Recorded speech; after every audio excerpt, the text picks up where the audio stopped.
from the city that never sleeps.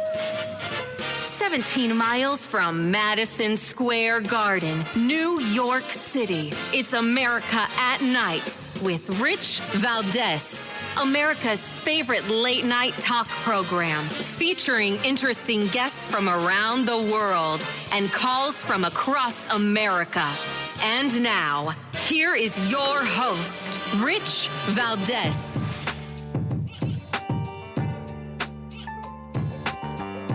Hi there, good evening, and what's up, America? I am Rich Valdez, Valdez with an S, at Rich Valdez on all of the social media. Welcome to the program, Thursday night edition of the program. Our telephone number, if you want to join us, 833-482-5337, 833-4-Valdez. And there's a new poll out from the Heartland Institute and Rasmussen. Listen to this. 1 in 5 Democrats, last I checked, that's 20%, want Donald Trump permanently imprisoned, exiled, and convicted over election fraud. But that's not the only poll that's out there, right? There's another poll out there that says the same number, 20%, believe that they've committed some sort of election fraud. Yeah, how about that? This is a new poll, again, from Heartland Institute. And remarkable. I mean, it's remarkable to see this stuff, the way that things are coming out. The number to me is interesting because as time goes on, it's let me see the way to say this. They believe that there was some sort of fraud with mail-in voting, and you're talking about 20% of participants in the poll believe this. 21% actually. Right, so 1 in 5 voters who cast mail-in ballots during the 2020 presidential election admit to participating in at least one kind of voter fraud, according to this new poll conducted by Rasmussen Reports and the Heartland Institute. Now, specifically, 21% of mail-in voters admitted they filled out a ballot for a friend or a family member. 19% of mail-in voters admitted that a friend or family member filled out a ballot on their behalf. 17% of mail-in voters admitted that they voted in a state where they were no longer a permanent resident. Listen to that. 17% of mail-in voters admitted to voting in a state other than the state they live in. I've never voted in a state I don't live in. I find that remarkable that number's that high. Anyway, a state that they no longer live in. Let me see, where they're not a permanent resident. And then 17% of mail-in voters said they signed a ballot for a friend or family member without their permission. Each of these instances under the law is considered voter fraud. Now, taking only the first instance, that means 21% of all mail-in ballots were fraudulent in 2020. However, it's important to note that this number was likely much higher because the survey questions were not mutually exclusive. Though there's some crossover between the categories, some voters committed fraud by filling out a ballot for a friend or a family member, while an entirely different subset of voters committed fraud by casting mail-in ballots in a state in which they weren't a resident anymore. So using only the most conservative estimate of 21%, the number of fraudulent ballots is still astronomically high. According to election data, 43% of 2020 voters cast ballots by mail. That's a huge number. By far, the largest percentage in U.S. history. 21% of that 43% of the mail-in voters, it yields approximately 9%. So, according now to the Cook Political Report, let me see, 158,397,726 votes were cast for Joe Biden, Donald Trump, or another candidate in 2020. That was the entire voting universe. Taking 9% of the total voting universe means that more than 14 million ballots cast in 2020 were fraudulent based on this survey data. That's a whole lot of votes. Again, this is just the most conservative estimate. The total number of fraudulent ballots was likely much higher. How about that? I think that's a fascinating analysis and fascinating poll information coming from Heartland and Rasmussen. Something that we haven't heard before, at least with concrete numbers, that you're talking about 1 in 5 voters say that they committed some sort of voter fraud. Whether it was something, what many of us would consider to be minuscule, right? I think most of us would say, nah, that's not a big deal. You're helping grandma fill out her thing. And if grandma, you want me to sign it for you? Huh? Sign what? There's no signs here. Grandma, you want me to sign? No, I'm going to have turkey for dinner. And somebody ends up signing grandma's ballot and putting it in the mail. Is it fraud? I mean, yeah, of course, legally it is. But are people doing that? Yeah, of course they're doing that. So it's just fascinating, though, when you consider all of that stuff and people voting. Where do you live? Well, I live in New York. Where are you voting? Oh, Utah. What? Say who? How does that work? So I just found that to be very eye-opening. Very, very eye-opening indeed. And here's another good one, another poll. There's a Morning Consult poll. It's got Trump beating Biden in 7 swing states. Listen to this one. Former President Donald Trump leading President Joe Biden by an average of 5% among registered voters in a hypothetical matchup in 7 swing states. These states will likely determine the outcome of next year's presidential election. It's the latest sign of precariousness for Biden's 24 re-election campaign. And the poll was released by Morning Consult on behalf of Bloomberg News this morning, showed that Trump is beating Biden 47% to 42% in all of the swing states combined. For each specific state, Trump continues to dominate Biden. In Arizona, he leads by 3 points. In Georgia, by 7 points. In Michigan, by 4 points. In Nevada, by 5 points. In North Carolina, by 11 points. In Pennsylvania, by 1 point. And in Wisconsin, by 6 points. Now, I got to tell you, all of those seem to be leads that can be tightened, right? We're talking about a 1 point lead, a 7 point lead. These are leads that with a couple of good days of advertising, some trash Trump news, and a couple of things, we released, 47 million barrels of petroleum to bring down the gas price under $3, and boom, you get a little popularity boost, and there you start to tighten stuff like that. So, by no means is this a runaway election by any means. It's a competitive race, but interesting to see this Washington Examiner article citing the Morning Consult poll, and the other one from Yahoo Finance was the Rasmussen and Heartland Institute poll. 2 very, very good articles here. I'll tweet them out a little bit, plus some information about tonight's show, which I haven't tweeted out just yet, and I meant to do that. Anyway, we're going to get into a few different things tonight. I want to get into a conversation on, well, there's a few things. One of the things I want to talk about is what we talked about yesterday as it was happening, right? We had some audio of Hunter Biden saying lots of things that he said in a press conference outside of Capitol Hill. Turns out that a lot of people just don't believe Hunter Biden. Right? I'm not alone. You're not alone. There's a lot of people that are doubting what he has to say. So we're going to speak with one of the attorneys general from Indiana, the 43rd attorney general from Indiana, to talk about that. He's also running for governor in Indiana at Curtis Hill. He's going to join us to discuss a little bit of what's going on with Hunter Biden. Then we're going to talk a little bit later about an organization that's focused on due process on college campuses and what's happening with these allegations that keep coming out of college campuses. We'll learn more about it in a little bit. And I also want to get into this conversation about how the economy is just crushing people, in particular men. Men are getting more stressed out than women, according to one men's health educator, saying that it's Bidenomics that's crushing them. So we're going to learn about that. Plus, we got Open Phone America later on tonight. 833-4-VALDEZ is the phone number. 833-482-5337. Don't go anywhere. We're coming right back. This is America at Night with Rich Valdez.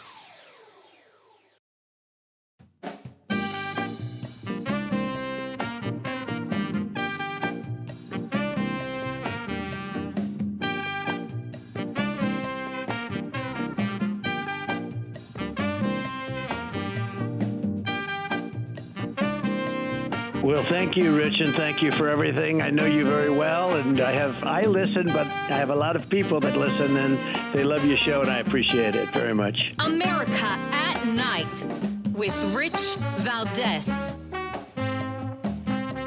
For 6 years, MAGA Republicans, including members of the House committees who are in a closed-door session right now, have impugned my character, invaded my privacy, attacked my wife, my children, my family, and my friends. They have ridiculed my struggle with addiction. They've belittled my recovery. And they have tried to dehumanize me, all to embarrass and damage my father, who has devoted his entire public life to service. For 6 years, I have been the target of the unrelenting Trump attack machine, shouting, "Where's Hunter?" Well, here's my answer. I am here. Well, that is Hunter Biden. And he's in the news again this week after being indicted for his shady business dealings. Now, Hunter Biden's facing the intense backlash after holding this Capitol Hill press conference yesterday on Wednesday, where he refused to sit for a closed-door deposition in Congress. Now, Jim Jordan and the Republicans want to hold Hunter in contempt of Congress. And this is just on the heels of Republicans voting to formalize an impeachment against, or at least an inquiry against his father, President Joe Biden, who we like to call Joe El Baboso Biden. And I want to get to the bottom of this with Indiana's 43rd Attorney General, Curtis Hill. He's a Republican candidate for governor in Indiana, and he's our guest tonight. Curtis Hill, welcome, sir. Well, thank you, Rich. And to quote Hunter Biden, I am here. How classic was that? He's so funny. Of all the things he could have said, he said that. I thought that was pretty funny. It's sort of comical. It's really hard to be sympathetic to Hunter Biden. You know, he's placed himself in a position where, at the very least, he's freeloading off of his old man's name, and at the most, perhaps be in a position to implicate the President of the United States in bribery. So it's a very fascinating place that he finds himself wherever he is. So I agree with you. And Curtis Hill, tell us a little bit about your reaction to the news from yesterday. This news that Hunter, he says, no, I'm not showing up to your deposition. I'm not doing anything behind closed doors, but I will hold a press conference outside Capitol Hill like I'm running for president or something. I just thought it was very interesting, right? Very, maybe even Trumpian, right? Something Trump would do. Do you think he stole a page from the Trump playbook, and was it a smart move or not? Well, I think he tried to steal a page from the Trump move, but the thing about there's only one Trump, and Hunter Biden's not it. It was not much of a surprise that he wasn't going to testify. I think he signaled the little game that was going on. Well, I'll testify in public so that my words don't get twisted. I won't come in private. But that wasn't much of a shock. But it was a surprise move that he actually held a press conference. It was remarkable in the sense that I had never heard his voice before. We always see these lurking pictures of him walking behind Joe Biden or walking ahead of Joe Biden or other more nefarious pictures that are out there. We don't really we don't really hear his voice, and so he sounded kind of dweeby. To declare I am here in such a dweeby way was sort of counterproductive. So I don't know what his purpose was in holding the press conference. I think it was maybe to be bold, maybe to take it to his enemies. I think he came off as kind of wimpy. I agree. Now, let's talk about the allegation, right? He says, you're coming after me, really, because you're trying to get to my father. And I think I think that's probably true, right? I think it's right. Yeah. Nobody really wants to prosecute Hunter Biden. They want to get the big guy, the guy who's getting the 10%, the person that Hunter Biden is the alleged bagman for. Do you think does this fall on sympathetic ears? Is this something you'd advise him to do? Well, not really. I mean, he's right. Nobody's after him. Nobody cares about Hunter Biden. Hunter Biden's a nobody. What Hunter Biden is a leech. He's leached off of his family name. He's a mediocre personality at best. Everyone knows that he has used and capitalized on his father's position to score millions and millions of dollars. I don't think that's a big secret. And it's also no secret that he has attempted to use his dad's sway to garner more favorable treatment. That, hey, I've got access and you've got access. I mean, I think that's pretty clear. But the question is, was Joe in on the game?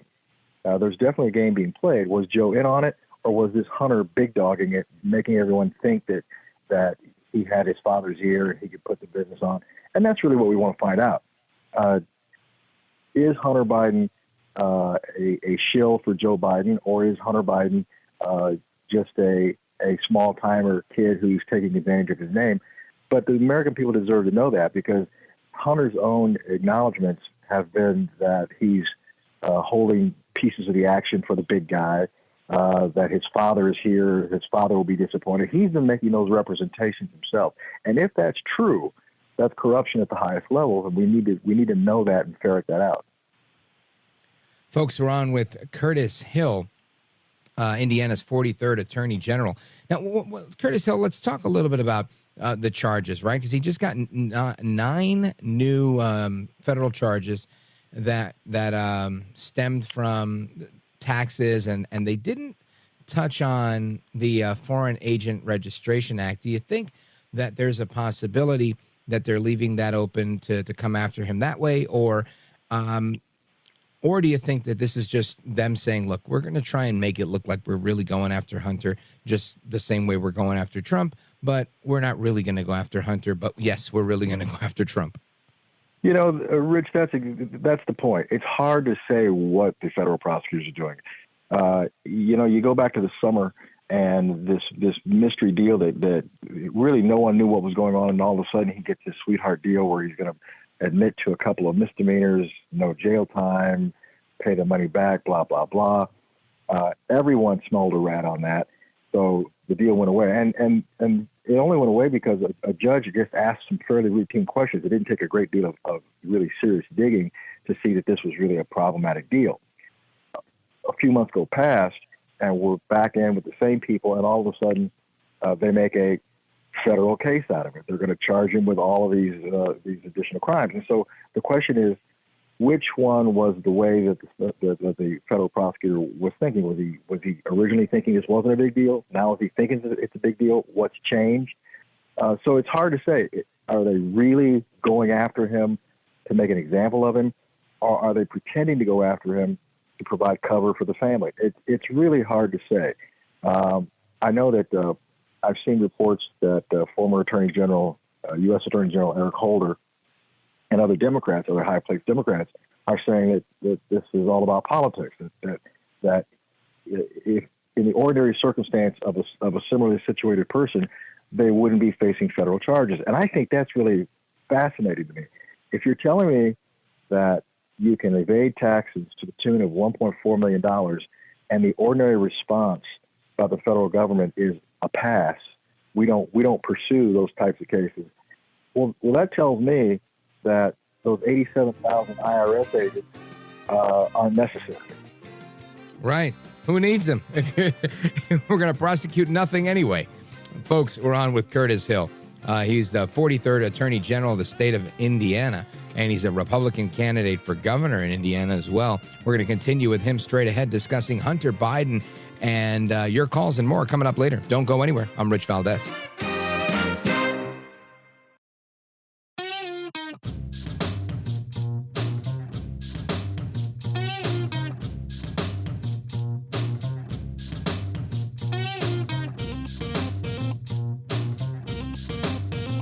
America at Night with Rich Valdez.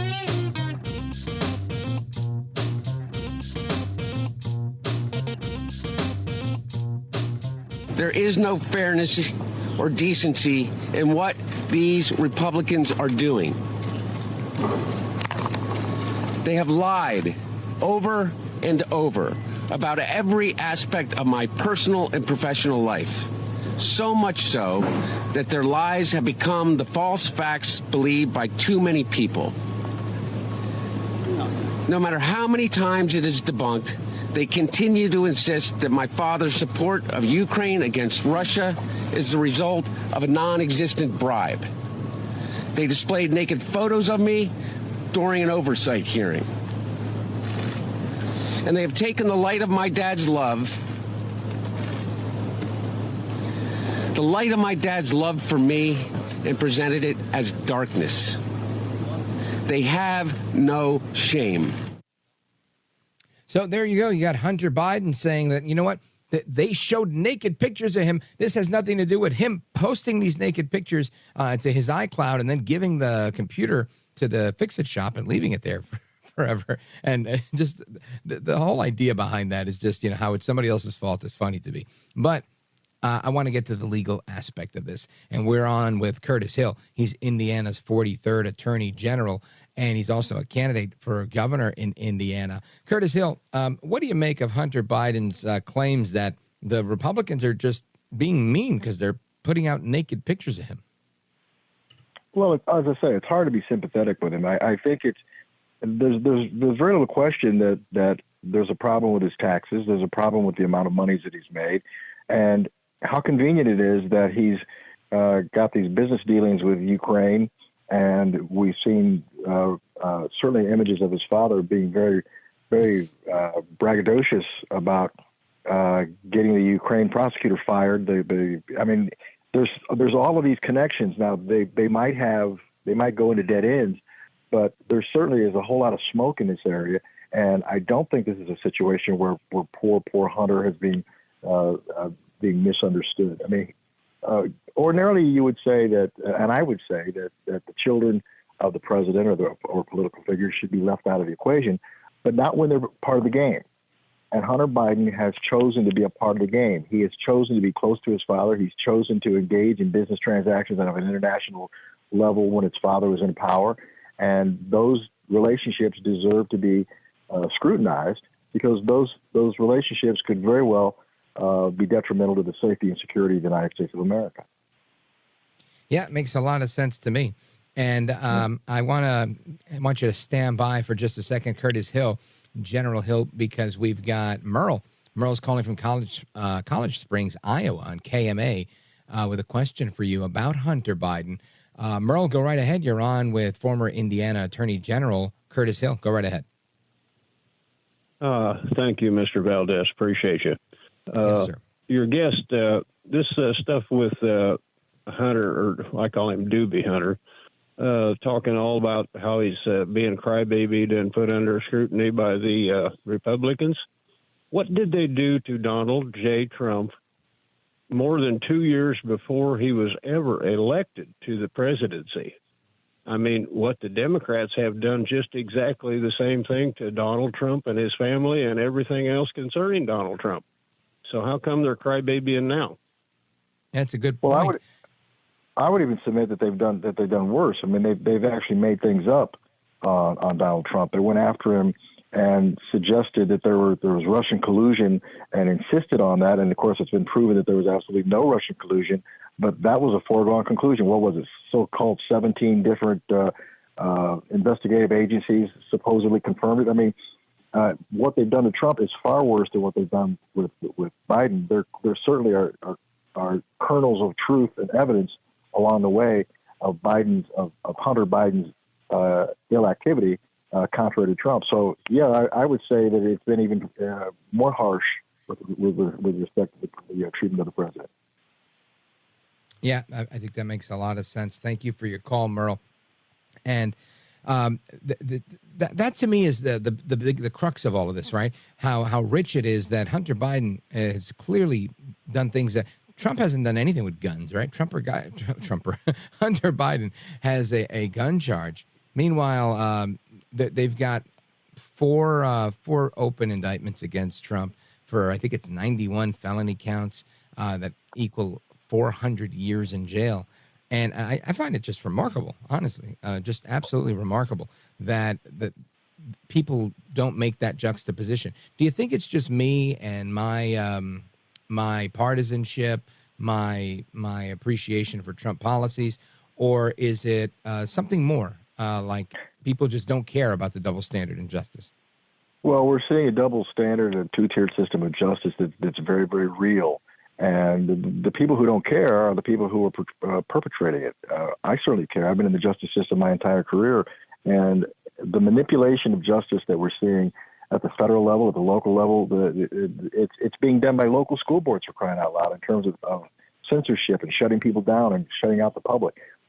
It's a new system of anti-justice that's occurring all over. And so when we see how Hunter Biden is being protected by the media, when we see how the media goes after Donald Trump for no more than a hangnail, there's a tiered system, and it doesn't take a partisan to figure it out.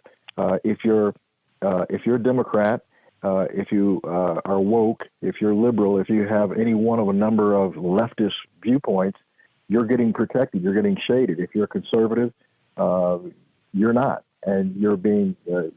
Every effort is going to be made to silence you, to throw you out of office. I mean, it's very, very clear, and that's why the American people have lost faith in many of our institutions, but they're losing faith in justice. And when justice goes, well, that's a real problem, because the justice is the hallmark of American freedom. We have to have the ability to have a sound justice system, and we're seeing that erode on a daily basis. And these two cases, the juxtaposition between the treatment of Hunter Biden in the media and the justice system, and the treatment of Donald Trump in the media and the justice system, is a prime example. Excellent point. And Curtis Hill, I want you to stick with us. I want to come back and talk a little bit about your campaign for governor in Indiana, because it sounds like that's the type of no-nonsense approach we need in every single state. So, folks, stick with us. If you have a question or comment, feel free. 833-482-5337, 833-4-VALDEZ. This is America at Night with Rich Valdez.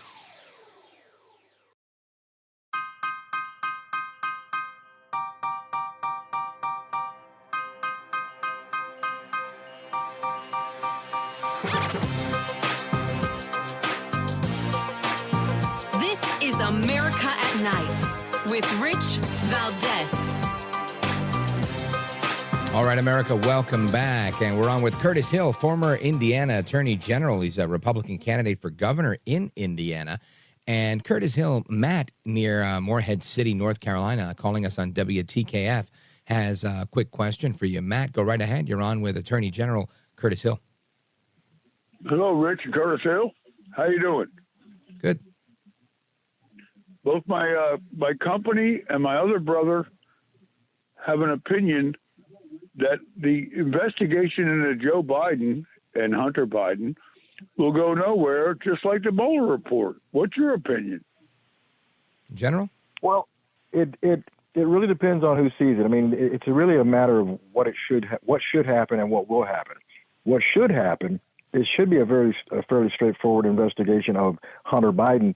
I think the evidence is very clear that he has problems with regard to his tax liability. So from that standpoint, he should, in all likelihood, be convicted.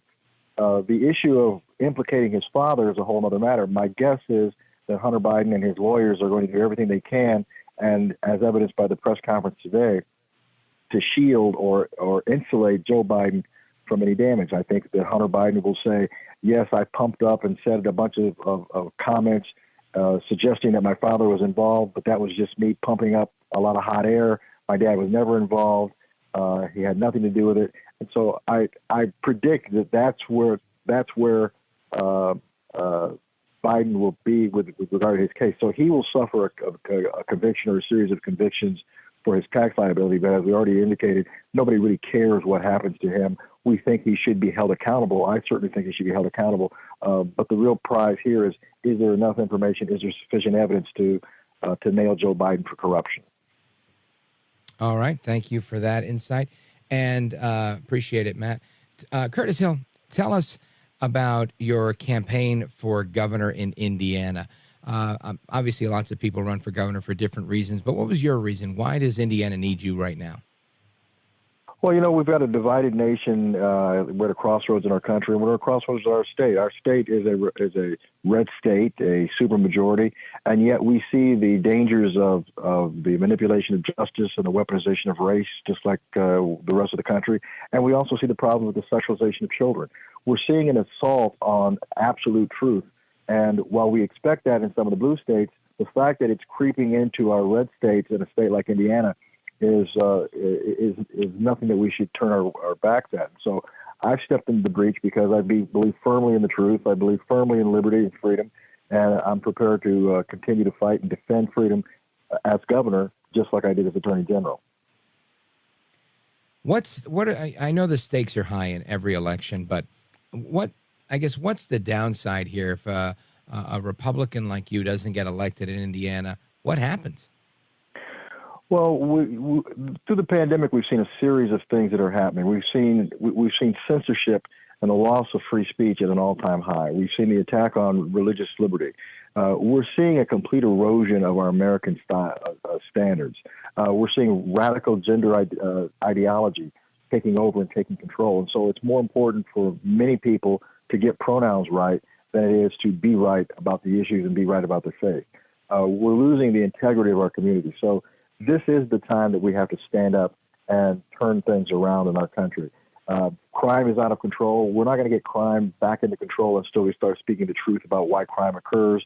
Why does crime occur? It occurs because of the degradation of the family. Where are we losing our families? We're losing our families because we have the left crawling all over us with ideology that suggests that there are more than just males and females. So we have to get to the fundamental truths that protect our freedoms so that we can resolve the conflicts that plague us throughout our country. Makes a lot of sense to me. Now, Curtis Hill, let everybody know how they can learn about your campaign, support your campaign, and keep up to speed with all the great work you're doing. Absolutely, Rich. Very easy. Go to curtishill.com, curtishill.com, where you can find out information about our campaign. You can volunteer. You can donate. Ours is a real grassroots operation, and we're up against some millionaires, folks who want to buy the campaign, buy the race. And we're doing it the old-fashioned way. We're going from tip to stern across the state, meeting the folks in Hoosier land, and things are going very, very well. So I would appreciate folks getting involved with us and finding out more about us at curtishill.com. All right, folks, check them out at curtishill.com. You can follow them on social from there. Attorney General Curtis Hill, hopefully future governor. Godspeed to you, sir. I appreciate it. Thank you, Rich. It was great to be on, and best of luck to you. Thank you. I appreciate it. Talk again soon. Merry Christmas. Folks, we're going to come back to your calls and more on the Hunter Biden topic, as well as other stuff that we're going to get into tonight. I want to get into a few things. Like I said, we're going to talk a little bit about this hashtag Me Too, and is it starting to dwindle? There was a $15 million verdict against Thomas Jefferson University, and some are saying the Believe All Women movement is dwindling now because finally, people that are getting accused are having their day in court, and they're not being found guilty. In fact, they're winning. So we're going to find out more about that a little bit further ahead, as well as the story I mentioned earlier, where you've got Bidenomics that's causing added stress, in particular to men. And we've got a men's health educator that's going to join us as well. So stick around. We're going to do that. Plus, Open Phone America, the phone number for that, 833-482-5337, 833-4-VALDEZ. This is America at Night with Rich Valdez. Call now, 833-4-VALDEZ. That's 833-482-5337, 833-4-VALDEZ. That's Valdez with an S.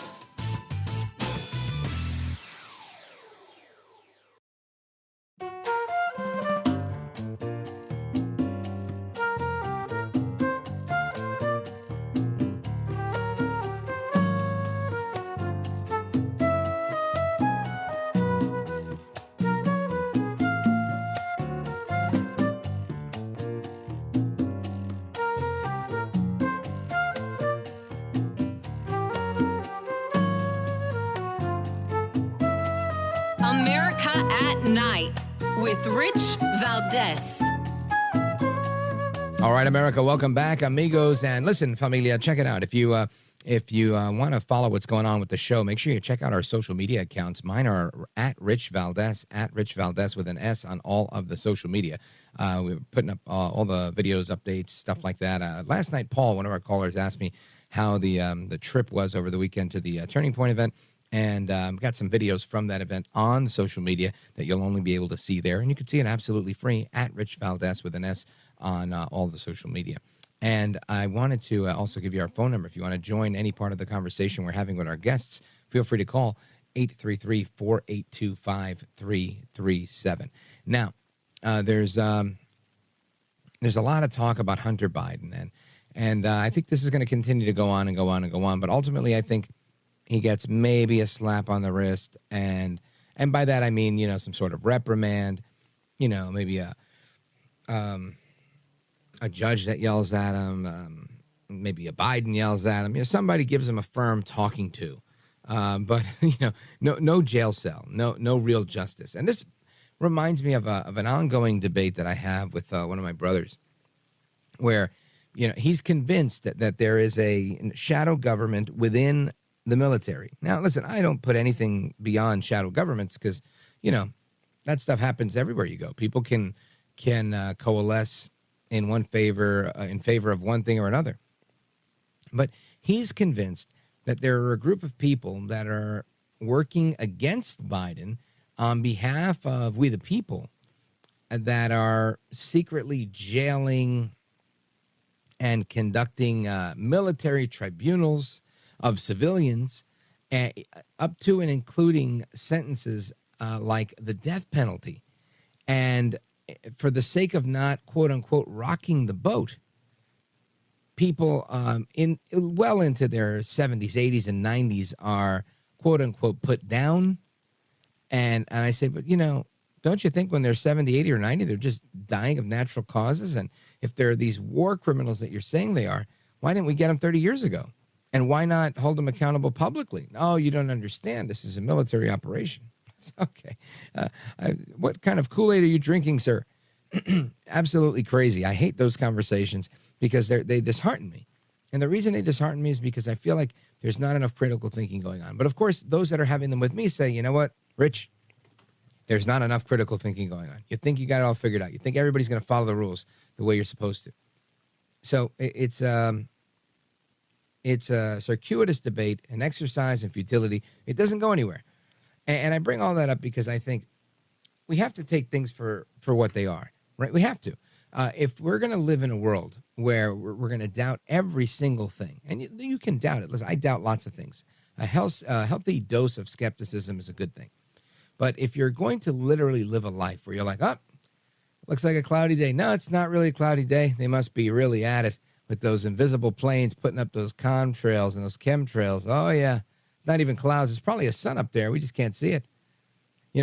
Or a step further. Well, they got weather modification programs now, so it's probably nighttime. It's probably nighttime, but they can make it look like it's daytime, because these people are really reptilian hybrids and they're just aliens, and they can do whatever they want. And when I hear stuff like that, my head hurts when I'm done, because there's no way that we could ever come to agreement and find ground zero, right? Found this common ground.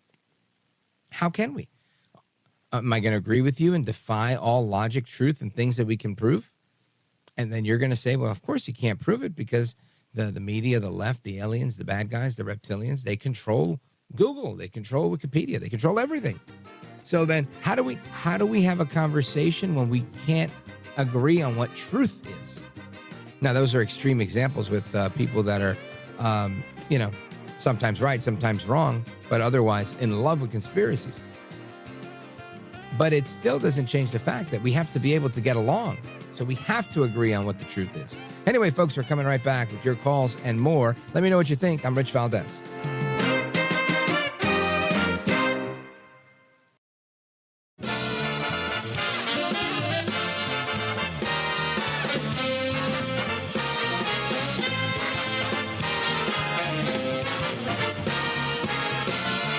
Live from the city that never sleeps. 17 miles from Madison Square Garden, New York City. It's America at Night with Rich Valdez, America's favorite late-night talk program, featuring interesting guests from around the world and calls from across America. And now, here is your host, Rich Valdez.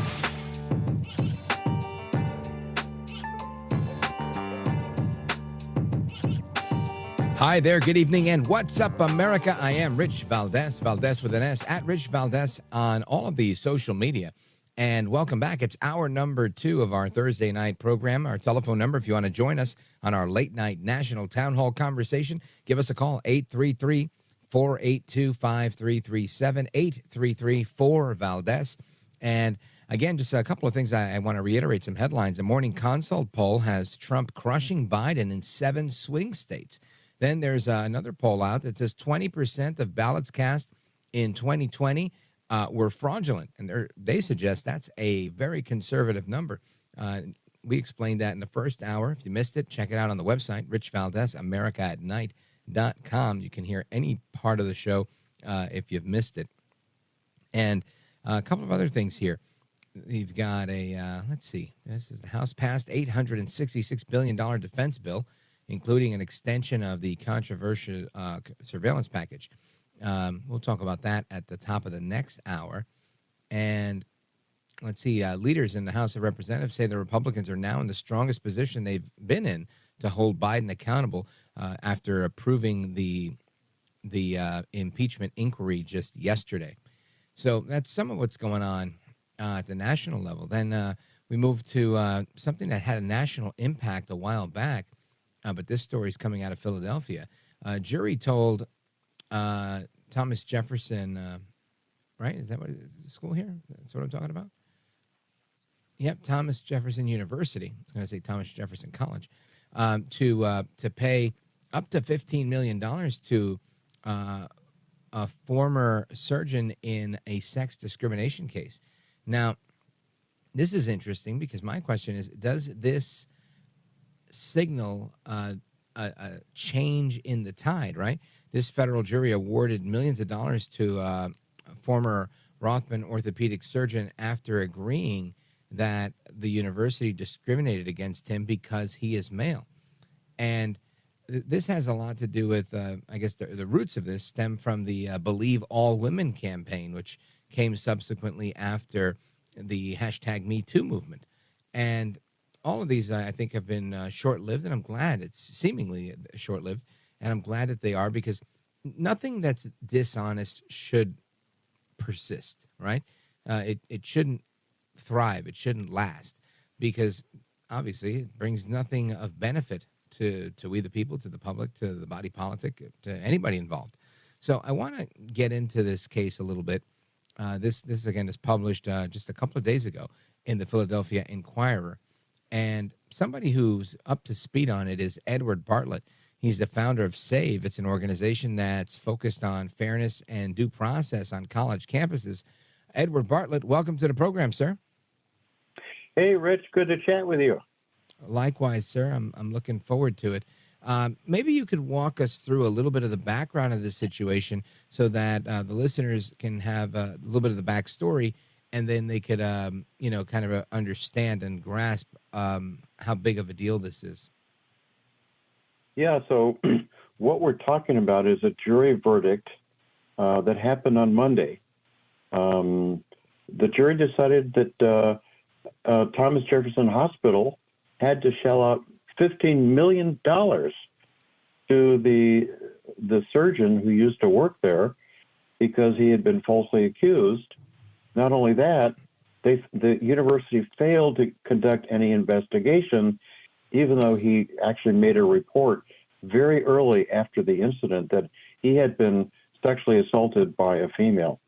So that's kind of what happened. But if I may, let me put this in a little bigger perspective. Sure. So it's no secret that feminists have essentially brainwashed, and forgive me if that word is a strong word, but I think it's a fair word to say that feminists find catchy phrases and repeat those phrases over and over and over again to the point that they seep into the conscious and the subconscious of Americans. Think of how many times have you heard the words gender equality, right? Sure. And we just accept that as, oh, well, that's what feminism is all about, except for how many feminists are worried about the shorter lifespan of men, or how many feminists worry about the fact that men are almost all of the occupational deaths so forth. So anyway, so coming back to this extraordinary, and of course, $15 million really is a lot of money. I don't think there's ever been a jury verdict against a university, and this is what's called Title IX. Title IX is the federal law designed to stop sex discrimination. Now, this is interesting because there was this big push but to believe all women, and I guess consequently what they're saying without saying it is don't believe all men. And here you have an example of how this happened. This man was fired, and now they've had to eat crow and pay this money out. What do you think precipitated this? Was this simply just the court doing what the court does and allowing the law and due process to play out? Or was there, external pressure that made an impact on this one way or another? I don't think it was external pressure, except for this broader thing about, Americans being brainwashed into believe women. But let me just say a little bit more exactly what happened here. So, as far as we know, there was a party. Okay, no surprise, there was a lot of booze. And as the party began to wind down, the female physician or resident, her name was Jessica Phillips. She took a bottle of whiskey and started to force the whiskey down through the lips of the orthopedic surgeon, John Abraham. And, the whiskey took its effect. She kind of forced him to the ground, and they had sex. Okay. So, per university policy, he reported the incident right away to his superior, who was supposed to report the incident to the university Title IX office. Again, Title IX is the federal law that's supposed to address sexual discrimination in schools. So, for whatever reason, supervisor did not report this case, the incident, to the Title IX office. Therefore, it was never investigated, or is investigated too late. So that's sort of the nuts and bolts of what happened. All right. Well, folks, we're going to continue with our guest and breaking down this story straight ahead. Plus, your thoughts and comments on it as well are welcome. 833-482-5337, 833-4-VALDEZ. This is America at Night with Rich Valdez. Call now, 833-4-VALDEZ. That's 833-482-5337. 833-4-VALDEZ. That's Valdez with an S.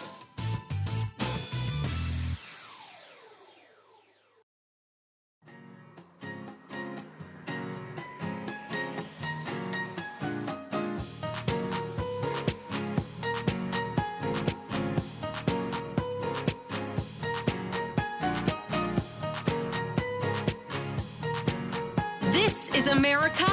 This is Night. This is Rich Valdez. All right, America, welcome back. We continue our conversation with Edward Bartlett. He's the founder of SAVE. They're an organization that's focused on fairness and due process in college campuses. And the former Soviet Union was famous for their notorious show trials, where innocence and guilt were decided not by the evidence that was presented, but rather by whether the person that was accused came from a favored or popular social group. Sadly, we're seeing a lot of that in today's legal system as well. Edward Bartlett. Yeah, this is sad that things have gotten to this point, but a lot of this does come from Marxist ideology about so-called oppressors and so-called victims. So on college campuses these days, Marxist thinking really is rampant. So, of course, men have been dubbed as the patriarchal oppressors. Women have been placed as, they're the victims of patriarchy, just like is happening with anti-Semitism and Hamas and so forth. It's the same parallel. It's the same concept. So anyway, obviously in this case involving John Abraham and Jessica Phillips, well, John Abraham was from the oppressor class. Jessica Phillips was the victim. So, the putative victim. So, we see how this this brainwashing does affect people's thinking, perhaps at a subconscious level. But bottom line is, this poor surgeon, he was forced out of his position. His career was in tatters. His reputation hugely damaged, and that happened even before the investigation was completed by the college. So that's why we use the term campus kangaroo court. Right. And, it's sad to see that these things are evident and visible in today's American justice system. Do you think they're here to stay? Do you think that maybe it's a bump in the road, or is this a permanent fixture of the rest of America's future, these bogus political prosecutions? Well, what's really amazing, Rich, just in the last few weeks, and I think this started as a result of the Hamas invasion of Israel and the all of the demonstrations on college campuses in support of Hamas, right? And this has just created a huge backlash, huge sort of awareness that, all is not well on college campuses. There's a lot of hatred that has been engendered on campuses, again, due to the Marxist ideology, portraying, classifying everybody as a victim or as an oppressor. So, I'm always optimistic that things are taking a turn for the better. Just today I read about in Wisconsin, the Board of Trustees agreed to get rid of its so-called diversity, equity, and inclusion effort. Of course, that's an acronym that means try to get rid of as many men as quickly as possible. It's a shame that's a thing. Do you think it's here to stay? Is this a permanent part? I mean, I don't know. I feel like it's going to be a tension that we have to manage moving forward, and it may kind of flare up from time to time like a bad rash. But I hope that as people become more educated and see cases like this one that we saw today coming out of Philly and others where the good guys win, I feel like that will empower people to do the right thing. But as we see more and more of these aggressive cases against people for whatever reason, I feel like that also emboldens the other side. What say you? Well, yes, and I'm always a believer that we could turn this stuff around. One tool that is being looked at is what's called eliminating qualified immunity. Qualified immunity means you can sue the university, but you cannot sue the individuals who fail to report your complaint for an investigation, or you can't report people who really screw up the process. But if you get rid of qualified immunity, guess what? Those people who, were negligent in carrying out their duties, they can be sued personally. And so I think is part of the solution to this quandary. I agree with that. Now, I want to talk a little bit about your organization, SAVE. Tell us about some of the work that you dedicate yourself to and how people can learn more about it. Well, yeah, SAVE, which is an acronym for Stop Abusive and Violent Environments. Our URL is saveservices.org. We've been working for over 10 years on restoring justice and fairness in college campuses, get rid of these kangaroo courts. So, we work with policymakers, we work with lawmakers, we work with attorneys that are trying to, sue the universities. So, yeah, we're focusing on the policy, and we also do a lot of public media activities to alert the public to, why these college kangaroo courts are in existence and how do we stop it. And if people want to, learn more about the work that you're doing, Do they find you on social media? Where do they go? We Website? do have Facebook pages, but probably best to go to our website, saveservices.org, and we have our info email address to get information. Outstanding. Well, folks, check them out at the website. Give them a follow on social media. I want to personally thank you for bringing us up to speed on this, Edward Bartlett, because I feel like we don't talk enough about stories like this, and it's important for people to see a case where the good guys, the falsely accused actually win, where, the victim gets prosecuted and actually wins, I think is a huge win for humanity. So thanks for bringing it to our attention. I appreciate it. My pleasure, Rich. You bet. Again, folks, check them out at saveservices.com, saveservices.com. Now, straight ahead, we're going to get into a few different things. Some of the things I want to talk about tonight are going to be the weapons ban. Remember the gun ban in Illinois? Well, the Supreme Court is allowing that to remain. Then we've got a 13-year-old in Ohio that's been arrested for planning a mass shooting at a synagogue. Wow. Talk about crazy.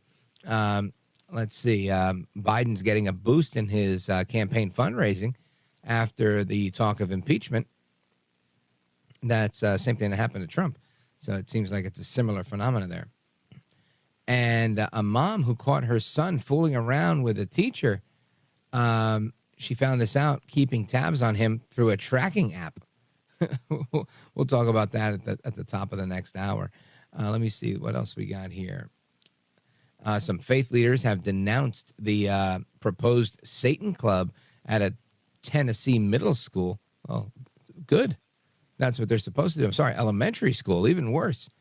We'll definitely talk about that at the top of the next hour. That's crazy. And listen to this miracle. A 4-year-old baby was sucked up by a tornado in Tennessee. The baby's alive. We'll talk about that and learn a little bit more about that story in a little bit. And let me see what else we've got. Some hunters found a 72-year-old woman alive in a car at the bottom of a canyon after she'd been missing for 4 days. God bless the hunters. I hope the lady's doing well. And let's see. And there's some brave reporters asked Putin a question about his AI body double during a Q&A event. So we'll learn more about what's going on with his AI double in a little while. 833-482-5337. 833-4-VALDEZ is the phone number. Straight ahead, we're going to continue our conversation into this stress that's affecting men of all people because of Bidenomics. Don't go anywhere. Katrina McKinney-Kimble is coming up next. I'm Rich Valdez.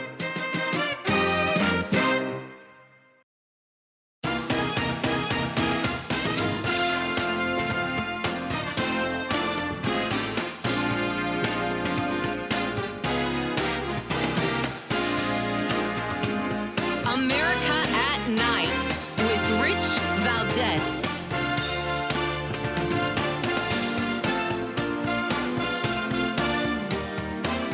Look, as it relates to Bidenomics, the president, I just announced at the top of the briefing, he's going to go to Milwaukee. He's going to talk about Bidenomics, investing in America, what Bidenomics has done for the American people coming out of the pandemic. We can't forget what happened when the president walked in. We saw literally the economy at a tailspin.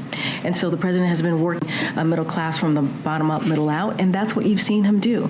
And the data shows, as you just mentioned in your question, inflation is moderating. And you see jobs created at more than 14 million jobs. Unemployment is at under 4%. All of those things is part of Bidenomics, and you will certainly hear the president talk more about that over the next couple months as we finish out certainly the year. Of course, that is White House Press Secretary Karine Jean-Pierre touting how wonderful Bidenomics is. Saying Bidenomics is fantastic, but the winter holidays always seem to be full of very lots of positive cheer, and Karine Jean-Pierre being very, very upbeat about Bidenomics. But a lot of times the most wonderful time of the year isn't that wonderful, right? It's not just the joyful greetings that we see on greeting cards and all that stuff. A lot of people look forward to time off from work and eggnog and a little coquito if you're Puerto Rican, festivals, family, etc. But the reality is that not everybody's jolly, right? Not everybody's happy, because this season can be associated with a lot of stress, sadness, loneliness, and other challenges that people face. And I wanted to get into some of that and to see how the holidays bring added stress to men who are already being crushed by Bidenomics. And I want to do that with our guest, Katrina McKinney-Kimble. She's a certified men's health educator, part of the Men's Health Educator Network, and a spokesperson for them as well, and the educational program manager for the Alzheimer's Association. So, Katrina McKinney-Kimble, welcome to the program. Greetings. Thank you so much for this opportunity to discuss this important topic, because around the holiday season, and you're right, it appears to be a time of the year when everyone is so happy, but there is stress, and men do experience stress differently than women. Well, let's talk about that. I've experienced plenty of stress in my days, but I still have it. But I can say this, Katrina, I think that everybody goes through it, right? Men and women, you said they process it differently, and I think that's probably true. So let's talk about some of those differences, if you don't mind. Absolutely. So one of the things I'd like to point out about Men's Health Network is that it is a national nonprofit that provides resources for men and boys and their families to be healthy. And I think one of the things that's really clear and that we've seen since COVID, we realize that for MHN, they've been working for years to create an Office of Men's Health within the Health Department, within the Department of Health and Human Services. Because if you go to any state health department, if you go to D.C., you're going to have an Office of Women's Health. You're going to have an Office of for children. But there is not an office dedicated to the health and wellness of boys and men and actually doing research. You're right. We found that there's a huge gender mortality gap. And we know that it's on a national level when it comes to men and boys. Recently, we saw that there's actually men are transitioning 6 years before women do. And we know that a lot of it has to do with the stress. So we know you're saying that transitioning to death? Yes, the high mortality rate. Men have a higher mortality rate than women. They tend to transition 6 years sooner than women do. Wow. Yeah. And a lot of it is because from what we're seeing, that's why it's so important if we had an Office of Men and Boys Health, that we could do more detailed research and really dive into it, but we don't have that. But one of the things we have discovered, even with working with the Association of Stress, that 9 out of 10 men say that during this holiday season they feel more stress. One is because of, again, economics. We know stress is basically your brain and your body's reaction to a situation that you can't cope with or you don't think you can cope with. And stress shows up in so many ways, physically, emotionally, and even in your behavior. So what we're trying to make sure this holiday season that specifically men and young men and boys understand that you have to understand what creates stress in your life. Because a lot of times people will say, well, women talk more than men do, and women have their tribe. But if you really think about it, men have a tribe too. I mean, men have people that you talk to. But I don't think we've ever encouraged men to talk about that. If you actually go to our website, Men's Health Network, there is actually an article on there that talks about stress being the silent killer. And so one of our great resources I want everyone to know that they can go to our website and find is we have this great manual. It's called Your Head, an Owner's Manual to Understanding and Overcoming Depression, Anxiety, and Stress. And that manual was actually based on interviews from talking to different men and just learning what works. Now, one of the things I do know that's very clear, stress is like your fingertip, your fingerprint. It is very unique. What works for one person will not work for another person. So a couple of things that we found that create some holiday stress for men, of course, is the money. You know, some people have had job loss. You've had reduction in pay. People have experienced foreclosures. Also, your family. Sometimes your family and your relationships, if you have unresolved conflict within your family, maybe you have a death in your family recently, or maybe you're missing a loved one who's far away. That can bring on additional stress for you. And then, of course, if you're working, maybe you're underpaid or you're not making enough money, or maybe you have that job that you just don't feel like you're getting enough recognition, or you just don't have a good relationship with your supervisor or your coworkers. Those add on additional stress for men. So those tend to be the top three that we've seen. But, of course, we also know we're living in a social media world. Oh, yeah. Everything is posted on Facebook. Everything's on Instagram. Everybody's trying to back in the day, they said keep up with the Joneses. Now it's like keeping up with the 5G because everything is moving so fast. So, that comparisons comes in. But what we want to emphasize is that men are so much more than their paycheck. Men are so much more than what they bring home and their pay, because you're creating a legacy every day with your life. And I think for a long time, and it's just society, we have viewed the value of a man based on what he provides for his family, what kind of car he drives, what kind of house he lives in, what zip code you're living in. And we do realize that some people are just not afforded the same opportunities as everybody else.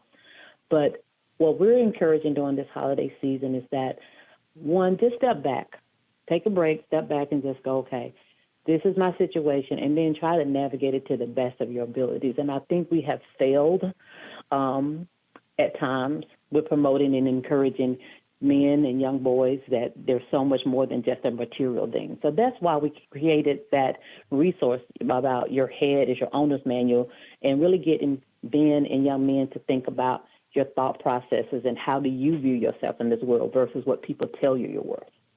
Katrina McKinney-Kimble, I want to ask you to hang on right there because I think this resource you're talking about is great.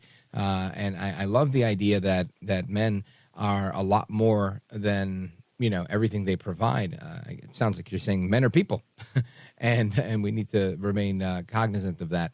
And I think that's a pretty good idea.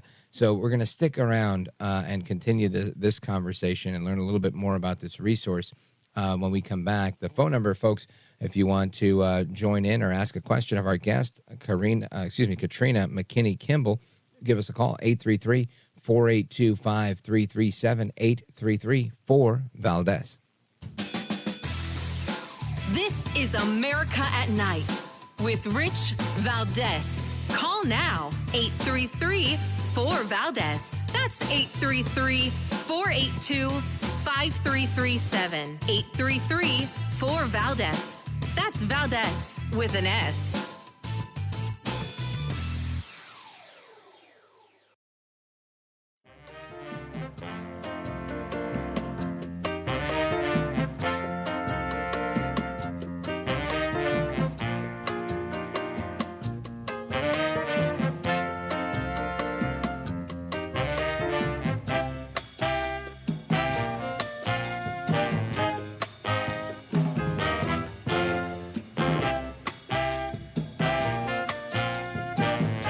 This is America at Night with Rich Valdez. So the studies show that you've got 43.8 million adults experiencing mental health illnesses in a given year. That's 1 in 5 adults in America. Nearly 1 in 25, 10 million adults are living with this. So you got 19.86% of adults experiencing mental illness. And out of that, the National Alliance on Mental Illness, says that 64% of those individuals living with mental illness felt that their condition worsened during the holidays. Now, I'm going to submit to you that even if you're not living with any type of chronic mental illness, you're just dealing with the day-to-day stress of life, that day-to-day stress of life gets a little bit more during the holidays. And that's why we're on with Katrina McKinney-Kimble. She's an educator with the Men's Health Network, and she's with us to explain some of the resources they have and why this happens. Katrina. Sure. I definitely want to piggyback on what you said. And I want to make sure I go over a couple of tips that's outlined in our book called Your Head, an Owner's Manual to Understanding and Overcoming Depression, Anxiety, and Stress. I think one of the things that COVID did during the pandemic, I think it did a really good job of highlighting mental illness. But what I want to encourage everyone is to kind of pivot and change your perspective and think about what is it that I can do to stay mentally well? What are the things that keep me in a good headspace during this time? That's a question I ask myself a couple of times a day. Me too. I take breaks. I put many breaks in between meetings, even though we're working from home or you're back in the office. You know, they're starting to stack those meetings back to back. I can't handle that. So I'll put a 10-minute or 20-minute break in between, you know. And you may want to have that conversation with your loved ones. You know, what's that one thing that we can do together that doesn't cost anything? You know, during this time of year, a lot of times there is a lot of pressure to purchase and buy things. And the one thing I do know about men, I'm problem solvers, because if something is going on with your vehicle, you're going to look up manuals, you're going to call your friends over, you're going to call the older gentleman in the neighborhood, they're going to get around that car, that truck, and you're going to figure out what's wrong with that car to get it operating. Yeah. Well, we want to encourage men during this holiday season to do the same thing, except use it to manage your stress. A couple of tips that's outlined in our manual is, first of all, one of the things you don't want to do is self-medicate. You know, using whether it's legal or prescription drugs, you want to be careful. You want to take your medication like you're supposed to during this time of the year. And you definitely want to monitor your taking when you're drinking alcohol. You want to manage that, because what it does harm you physically, but it also adds more to your stress. Another thing is watching your caffeine. I know people drink a lot of coffee. You got your Red Bull, you got your Cokes, you got all these different parties you're going to. Watch your calorie intake when it comes to caffeine, because what tends to happen is if you try to you drink too much caffeine, you can tend to get those caffeine headaches. So you want to be mindful of that. But I think let me just share with you, Katrina, that I used to drink like a pot of coffee a day, regular coffee, a ton of coffee. Oh, you did? I was wired. I mean, just talking fast, and I liked that high. And I was in a sales environment, and it worked well for me, I thought. But eventually it got to a point where I said, man, I'm drinking a lot of coffee. And I met somebody, and they, I said, oh, hold on, I just got to get a cup of coffee. And they were like, you just had one like an hour ago. And I was like, yeah, I need another one. And they were like, how many do you drink a day? And we started talking. And they left, they said something to me that I never forgot. And they said, that's nothing more than anger in a cup. And I thought, wow. I do actually get a lot angrier and lose my temper a lot quicker, and I'm a lot more anxious when the caffeine is flowing through me. And I gave up drinking coffee for a number of years, and then I got back into it. It wasn't something that I could do forever, but it is something where I now have one cup of coffee per day, sometimes two. Maybe one in the morning and one right before work at night.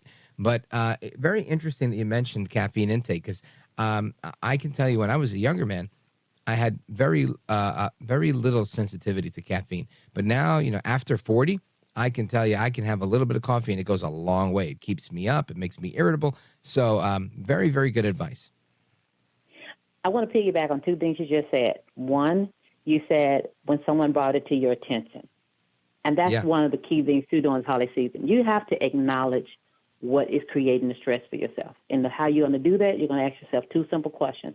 Is this something I can control? If it is, then you can do something about it. If it's something you can't control, you got to let it go. Maybe you were expecting to get that year-end bonus, and the company didn't give it to you.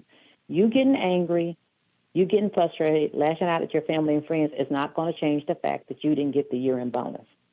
But what you can do is step back and go, okay, I can't control that, so what can I shift and pivot to do something about? And then the other thing you said was after 40. I think men have to recognize that as you start to age, your body changes, just like women's bodies change. And there are things that you could enjoy that you may have to kind of cut back on. You may not, like you said, you were drinking a pot of coffee. You may have to drop down to 1 cup or 2 cups.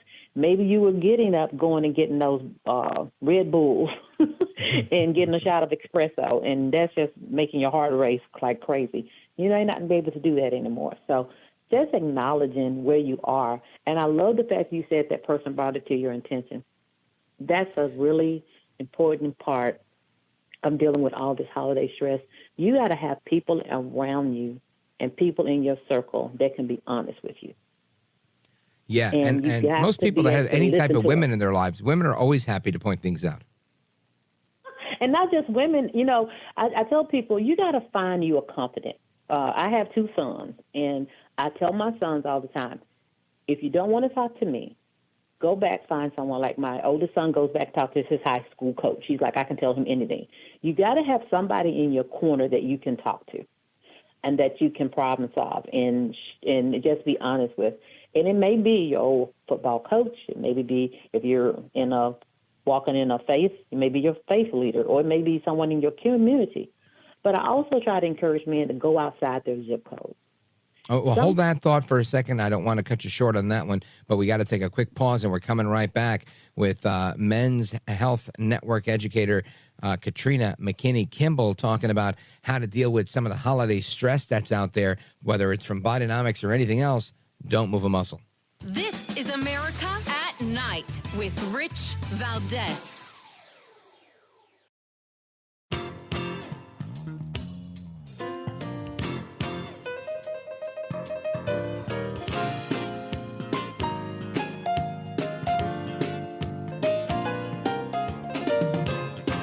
America at Night with Rich Valdez.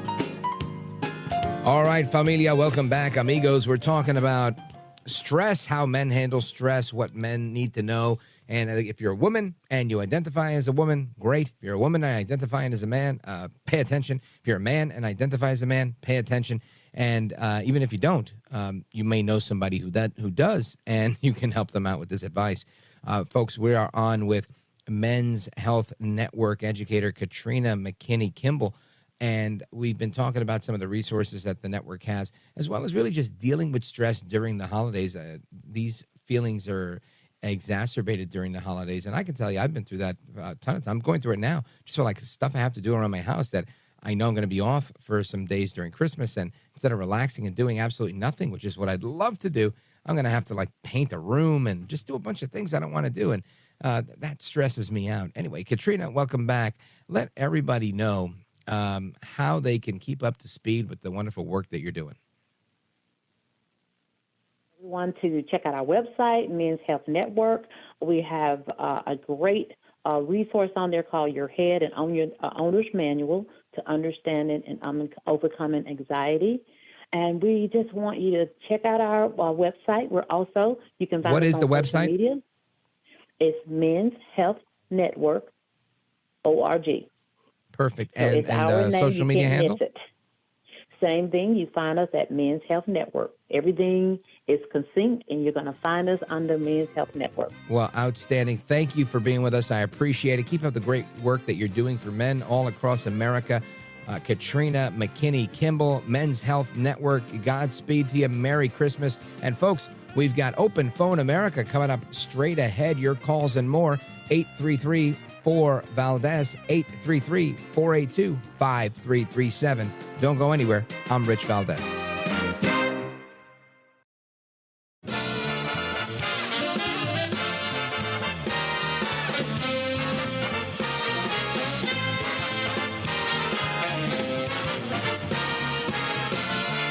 Live from the city that never sleeps. 17 miles from Madison Square Garden, New York City. It's America at Night with Rich Valdez, America's favorite late night talk program, featuring interesting guests from around the world and calls from across America. And now, here is your host, Rich Valdez.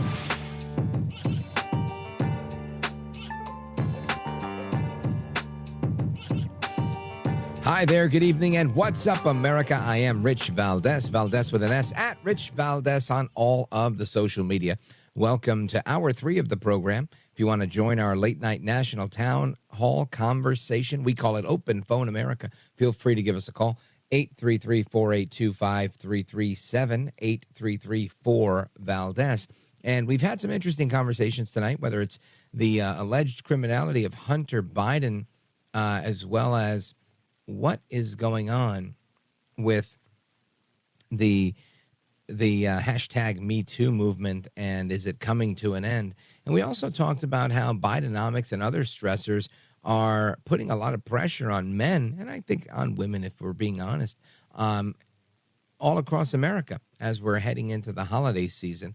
And there's also a story from the mayor of, what's that, Chicago? Boston. There we go. The mayor of Boston, Michelle Wu. So I see that there are callers on the line. We're going to get to your calls momentarily from Atlanta, from South Carolina, from all across the country. But I want to talk about Michelle Wu. She yesterday made some comments that she was having a Christmas party, no whites allowed, and somehow that was okay. Well, today she addressed it to clarify it, and it's not much better. Anyway, listen to this.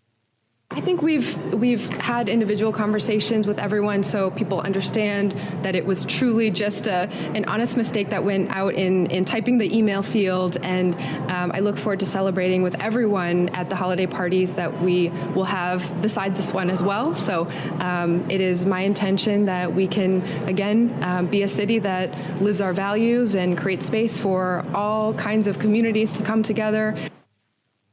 So one of the communities she wanted to come together were elected officials of color. And she was holding a holiday party for electeds of color just hours before hosting the controversial gathering inside City Hall's official reception hall. Wu admitted it was a mistake that every member of the Boston City Council received invitations because it wasn't for everybody. It was just for the elected individuals of color. She said we had individual conversations with everyone so people understand that it's just truly an honest mistake that went out in typing. Isn't that funny? Unbelievable. So, yeah, the mayor, her apology, it's a non-apology. She's saying, no, the mistake is that, we accidentally invited the white people, right? She didn't mean to invite the white people to the non-whites Christmas party. Now, listen, I probably would have gotten invited. I'm brown, right? I'm Valdez with an S. So what do I care? Well, I think it's wrong. I think it's very wrong that you just you get away with having a no whites Christmas party, and that's okay. Because I wouldn't do that. I mean, would you? Let's say you wanted to have a Christmas party in particular to honor elected individuals, elected officials of color. Some black, Hispanic, Asian, whatever. Would it cross your mind to say, well, because I want to honor these guys, it's probably best if I don't invite, Mr. Smith because he's white, or Mrs. Thompson because she's white?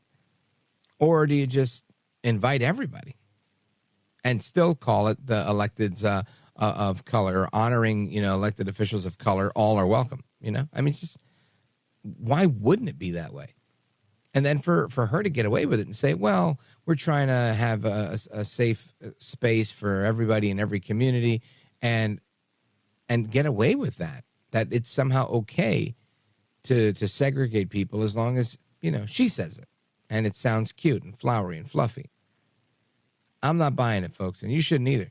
You got to stand up to this type of thing. If you don't stand up to it now, when do you do it? If somebody doesn't call this lady out and tell her, hey, you're being a racist, how do we let her know she's a racist? But for calling her out when the time is adequate, which is now. Unbelievable. So yeah, her defense. No. You see, it was that we invited them by accident, the whites. We invited the whites to the non-white Christmas party by accident. Let me see if there's another quote here from her. I wanted to apologize for my previous email regarding a holiday party tomorrow. And that's from, not from her. That is from, let me see who that is. Denise Dos Santos. She is the director of city council relations. And so she's the fall guy here. And Dos Santos says she apologized. I did send that to everyone by accident, and I apologize if my email may have offended or came across as so. Sorry for any confusion this may have caused. Wu justified the party on Wednesday, claiming it had become part of a sort of yearly custom that they've been doing over the past decade, where members of the diverse group take turns hosting the annual party. So there you have it. And Denise Dos Santos, again, she says, on behalf of Mayor Michelle Wu, I cordially invite you to you and a guest to the Electeds of Color holiday party on Wednesday, December 13th. Ain't that something? Ain't that something?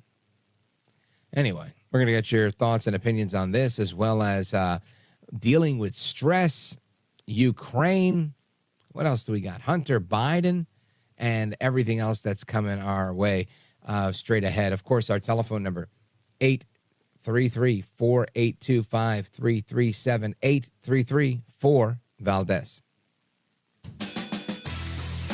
This is America at Night with Rich Valdez. Call now, 833-4-VALDEZ. That's 833-482-5337. 833-4-VALDEZ. That's Valdez with an S.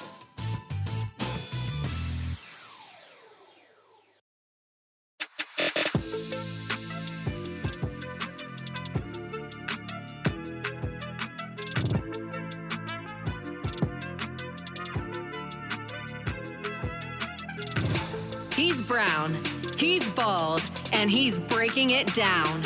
It's America at Night with Rich Valdez. Call now, 833-4-VALDEZ. That's 833-482-5337. 833-4-VALDEZ. That's Valdez with an S. All right, America. So earlier I mentioned that 64% of the people living with mental illness felt that their condition worsened during the holidays. And even if you don't have mental illness, at least anything ongoing, stress is a real thing. And as I get older, I realize it's there. And there's a lot of things you've got to do to get rid of it, whether it's going to the gym, doing a home workout, going out, hanging out with your friends, laughing, dancing, whatever it is. You've got to do something. Otherwise, that stuff will build up and it'll get you. So I want to get to you guys on this because I know that this is something you know a lot about. Let me see. Where do we go here? I want to go to Steve. He's in Atlanta, WGKA. Steve, what's going on? Hey, thanks for taking my call. Yes, sir.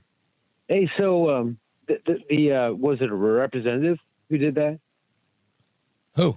I don't know what you're talking about. The party where only. Oh no, that was the mayor of Boston. Color. The mayor of Boston's a bigot, right? Sounds that way to me. Calling out like it is, or a race hustler, right? And she had that one of her. Well, she herself is Asian, so I think she's just just really drinking the leftist Kool-Aid and practicing her own bigotry. Yeah.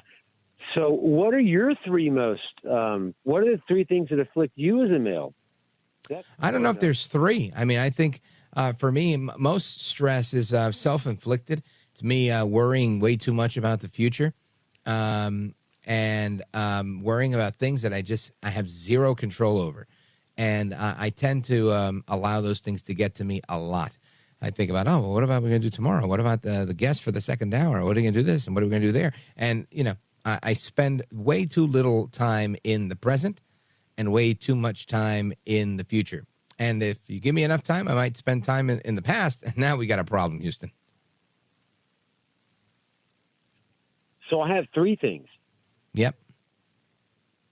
Okay, so the three things that all right, what's going on here? You keep cutting in and out, Steve. Keep the phone close to your mouth so I can hear you. The three things that I worry most about are, I'm getting older, so it's whether or not I can be a good. All right, Steve, I'm going to put you on hold until we get your phone figured out because you keep coming in and coming out. And, of course, that stinks. But I do want to go to Jeff in Lansing, Michigan on WILS.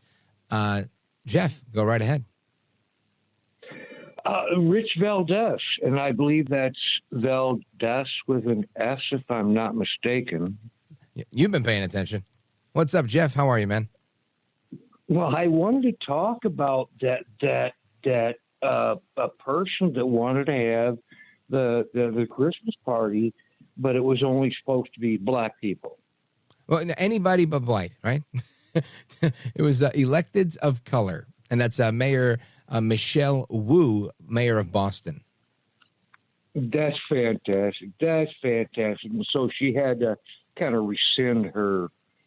No, well, she didn't, though. She had the party, and she basically said, look, her apology had to do with we accidentally invited the non-colored, a.k.a. the white people. It was an accident. It was their mistake to invite the white people. So the offense here was the administrative offense of inviting the white people as well. It was, my bad. We shouldn't have invited the white people. This way they wouldn't have felt excluded. That was the defense at the end of the day. Well, I would have just loved being a white person to be at that party and just to follow her around. And troll her a little bit, right? Oh, yeah. I know you don't want me to be here, but I entertain me. That's my life's motto. And I would like to have a glass of wine with you, maybe kiss you on the cheek, get some photos with you. Just like follow her around for the entire night until some security came and took me away. I think I'm with you on that. I think part of the game plan there would have been to make sure you meet everybody in the room and, have some sort of obnoxious introduction. Like, hey, what's going on? I'm Jeff. Yeah, I'm not an elected of color. Just to really rub salt in the wound and let them know, you were you could say, I'm the token white guy or something like that. It's just so silly the way they do these things and the thought process or processes that are behind something like this. But Jeff, thank you for the call. Big shout out to Lansing, Michigan, WILS. And let me see, where do we go here? There's another one I want to go to. Let's go to Robert, Charleston, South Carolina, WTMA. Robert, go right ahead. Hello, Rich. I just wanted to say that with regard to staying awake and keeping your head on your shoulders, the Japanese and the Germans, they have something called tenkaichi, which means first pick in Japanese, which is the best Japanese half shadow green tea. And when I was in Germany, I lived there for about 20 years, and I used to drink that regularly, and that really, really, really helps you. As a matter of fact, it has no negative side effects. As a matter of fact, the side effects are only beneficial, and it really makes a huge difference. And on what? Difference on what? And picking up your personality, keeping you awake, keeping you with a positive aspect, a positive outlook on the world. Tenkaichi is what it's called. It's a Japanese half shadow green tea. It tastes great, and if there were anything better, it would be illegal. That's how good it is. And Japan and Germany are the only places in the world I know where you can get it without further ado, without maybe trying to order it over the internet or something like that. But in Germany, you can buy it in 50-gram packages. In Japan, I've heard that you have to get up on them early on the morning of the day they harvest it in order to get some. And and the other thing that the Germans do, and I don't know if they do it in Japan or not, but it's called Basica, and it balances your pH and gives you some other vitamins and minerals that you might need. Does this have anything to do with stress? Yes, absolutely. It mellows you out at the same time. It really it affects your personality, and I'm surprised that it hasn't caught on here in America. And the Japanese and Germans, by the way, have always been very close in terms of their because they have very similar personalities. Japan has oftentimes been referred to as the Germany of the Far East.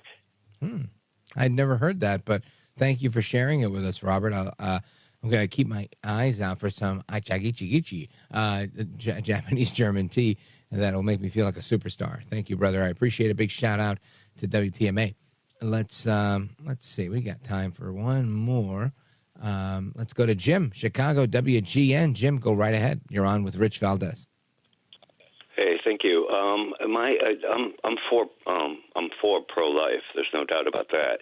But the problem with all this is the restrictions of women and what they can do to their own health. What man does not want his own autonomy? I think, equal right to women. The problem is education. They don't know. There's not enough visual out there to see what a baby looks like in 3 weeks, 6 weeks, 12 weeks in development. And when you start putting these visuals out there, then maybe people have a secondary think about what, precautions they can take. All right. That flew right over my head. I'm going to have to go back to school to be able to grasp that. But thank you, Jim. I appreciate it. Big shout out to Jim in Chicago on WGN. And I know that there's a lot of talk today about abortion. And this is, again, there's nothing new under the sun here. The headline is that Texas Supreme Court rules against pregnant women after she leaves the state to obtain an abortion. I think when they overturned Roe v. Wade, they said this would be up to the states. All right, so the state decided, and this woman did what she had to do within the law.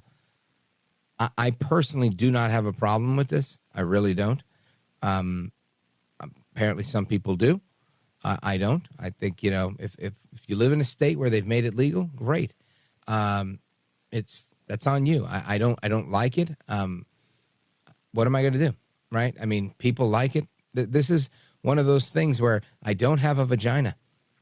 So I can only have an opinion on this as insofar as I'm a dad, or I was once a husband and I was once a boyfriend, but I'm never getting an abortion, right?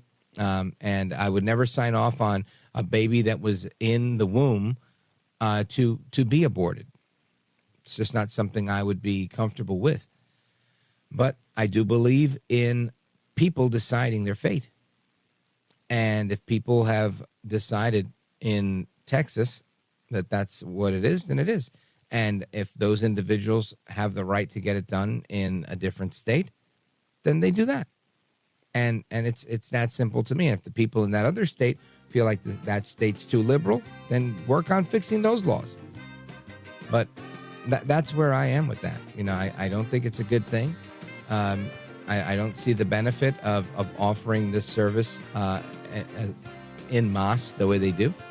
And I don't know, that's that. Anyway, we're going to come back to your calls and more straight ahead. 833-4-VALDEZ, 833-482-5337. I'm Rich Valdez.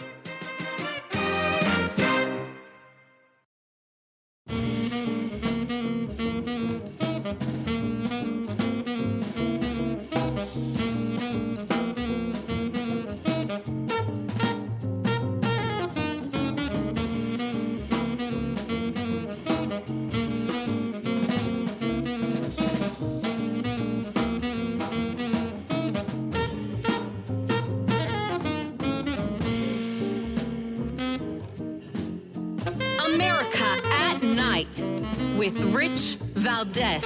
Call now, 833-4-VALDEZ. That's 833-482-5337. 833-4-VALDEZ. That's Valdez with an S. So, every day you got to watch out for new things. Some of the things you got to watch out for are AI deep fakes, right? Artificial intelligence deep fakes. And deepfake is the term that they use to describe an AI or artificial intelligence created image, sound, video of a real person. Now, this technology is being used to spread false information by doctoring images or audio clips of political figures and celebrities and whatnot. And Vladimir Putin was asked a question today by what appeared to be an AI-generated deepfake of Vladimir Putin.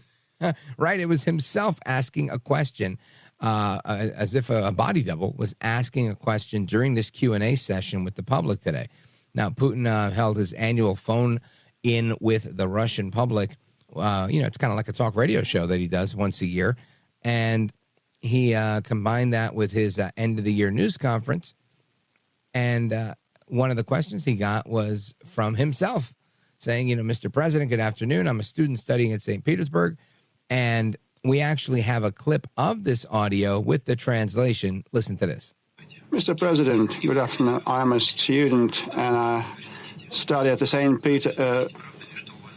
Institute. Do you have a lot of twins? And another point, what is your attitude towards the dangers fraught with the neural networks and the artificial intelligence? So he did not introduce himself, this person from St. Petersburg. Oh, well, I see. You can talk like me and use my voice, my pitch, but I figured that only one person could speak like myself and use my voice, and this is going to be me. It was a joke by one of our political figures. Now, of course, the Kremlin recently dismissed the idea that Putin uses body doubles at certain events and whatnot. Meanwhile, there's growing concern across the globe that the use of AI deepfakes are spreading misinformation in a number of situations, and especially with wars like the Ukraine war with Russia or the Israeli war with Hamas. And the reality is all of them, they're all doing it, right? Information warfare, it's a big deal. You want to be able to release videos of the other side doing bad things to innocent people and saying, look, these guys are war criminals. And then the other people turn around and go, look at these guys, they're war criminals. And everybody's there, half this stuff is fake. They make it up as they go along. It's been going on for the longest time, but now we have more technology. Now we have AI. Before you used to have to, go to some Hollywood studio and pretend stuff. Now it's a lot more advanced. So, Putin got deep faked by his own deep fake today, and I think that's pretty funny. I want to get your thoughts on what's going on across America tonight. Let's go to the phones, 833-482-5337, 8334-VALDEZ. Let's go to Mike, Pendleton, Oregon, KUMA. Go right ahead. Hey, Rich, great talking to you. Merry Christmas and Happy Holidays. You too. And so much great stuff to talk about. I just want to make a comment kind of on a couple of things. One was on Ukraine. First, on the party about races, I've had good friends of all races. And to me, it's the person that matters instead of the race. And if you limit yourself to one race, you're going to miss out on a lot of great people. That's how I look at it. I think you're right. Yeah, you got to look at people as people, right? Not as colors. That's how my mom brought me up, and she grew up in New York City. She had friends of all races, and I'm really glad. She raised me that way. But she said it's the person that counts. On the Ukraine, and what they're discussing now, Rich, in Congress. Sure. Of course, I'm for aid to Ukraine and Israel with my girlfriend over there.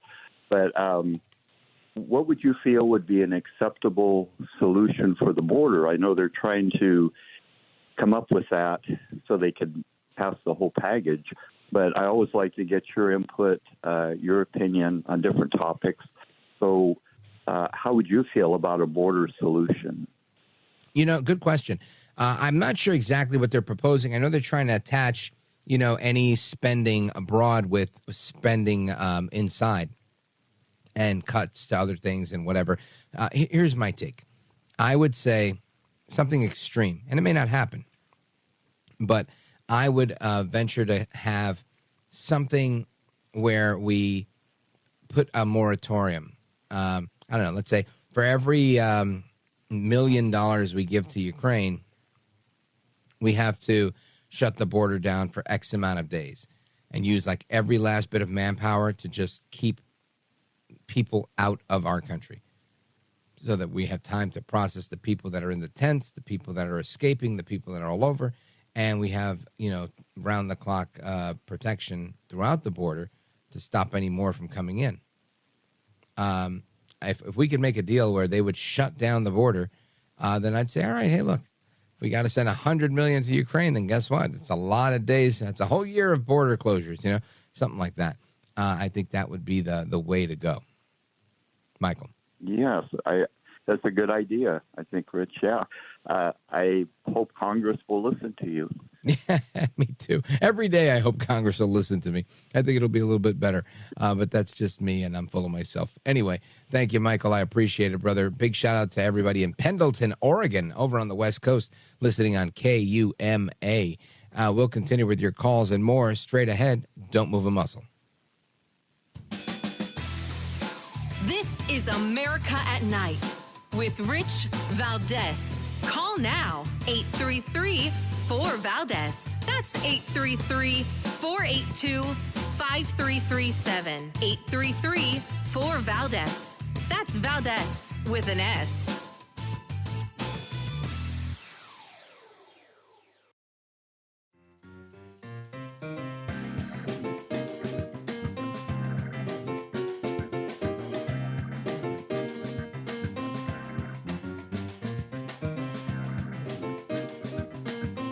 Voted best head of hair in live late night radio 6 years in a row. It's Rich Valdez. Call now, 833-4VALDEZ. That's 833-482-5337.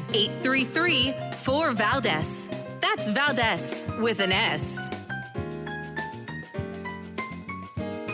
All right, America, welcome back. So I want to continue our discussions. Let's go to, let's see, we got Eduardo. Eduardo's in Tampa, Florida, WWTK. Go right ahead. Yeah, Rich, thank you. I'll be in Brazil next week for leisure. Wow, good for you. That sounds like a lot of fun. So hopefully it'll work out.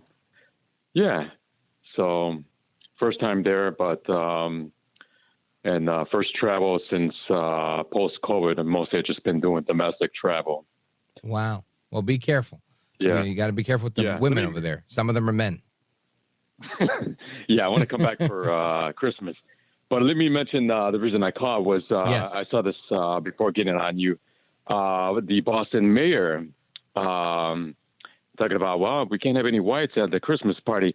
You know, she can't go to San Francisco because Mr. Newsom is banning Christmas over there. He's over there talking to Seth Meyers about the Republican Party being the root cause of homelessness. But he's the one that shoved them to the side when the Chinese premier came over there. So, I mean, he's talking out of both sides of their mouths. 100%. I mean, about 6 months ago, we had some expert, non-political guy, just guy who was like a PhD in homeless studies or something like that. And he was explaining exactly how California became number one in homelessness across the country.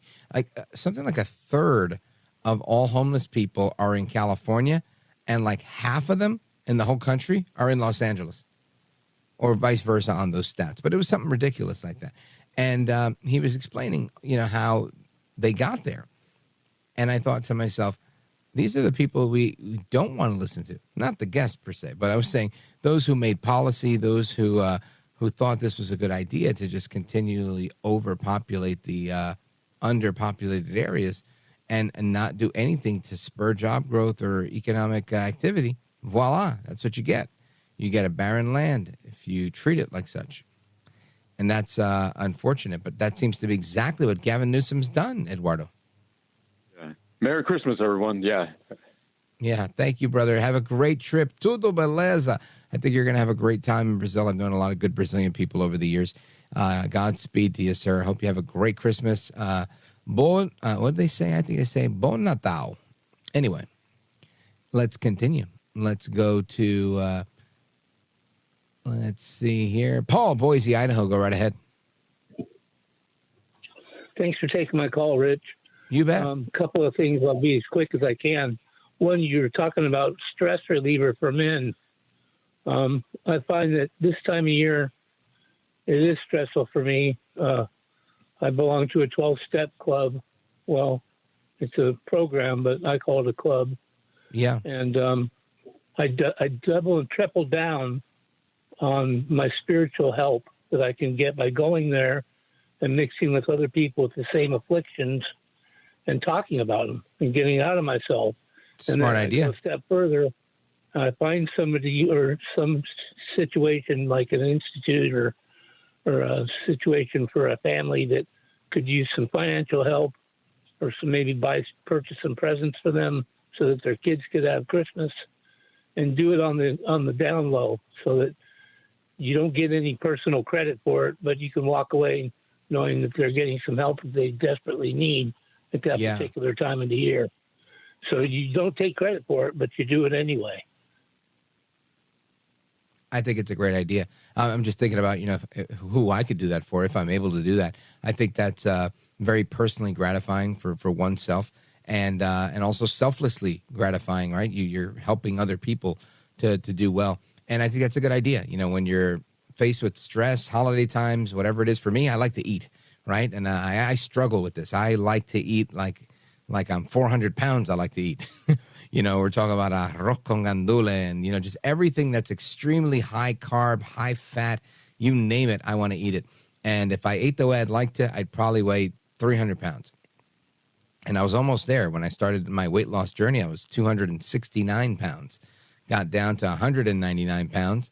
And I think today I weighed myself and I was 209 or 210. So I definitely gained about 7 or 8 pounds in the last few days. But my point here is, I know what it's like to want to give in to your vices. And good for you that you've got a network, you've got a sponsor, you've got people you can call. I think that's great advice for anybody out there that's listening that also has access to that. Great, go for it. And if you don't, make sure you find it. Make sure you find the support that you need and that's available. Anyway, Paul in Boise, Idaho, thank you very much for your call. KBOI, listening online. And we're going to continue with the rest of your calls and more straight ahead. 833-482-5337, 833-4-Valdez. This is America at Night with Rich Valdez. Call now, 833-4-Valdez. That's 833-482-5337. 833-4-Valdez. That's Valdez with an S.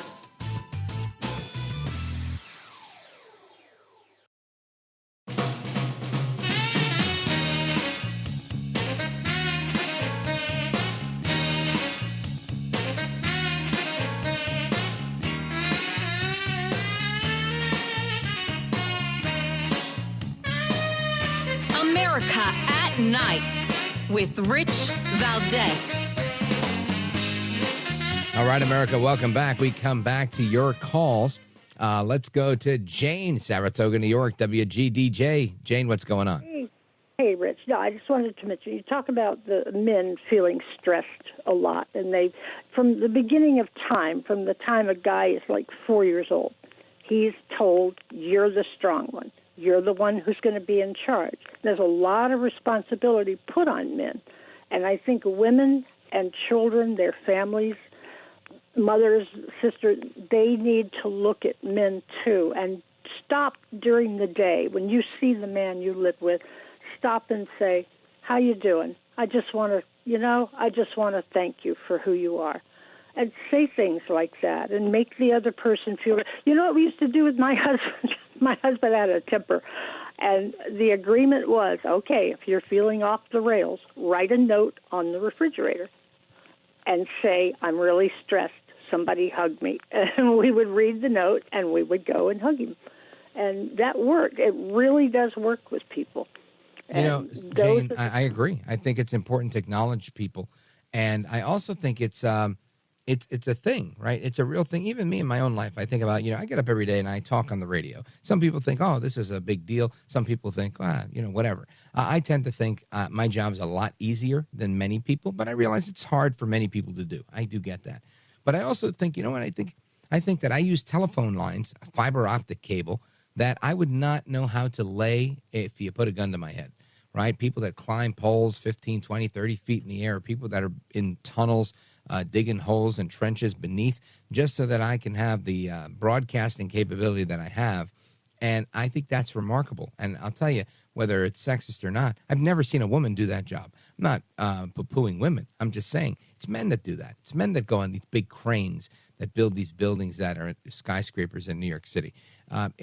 These men that are fearless, in my opinion, They are to be thanked. They are to be commended because it's work that I don't know how to do and have never attempted to do.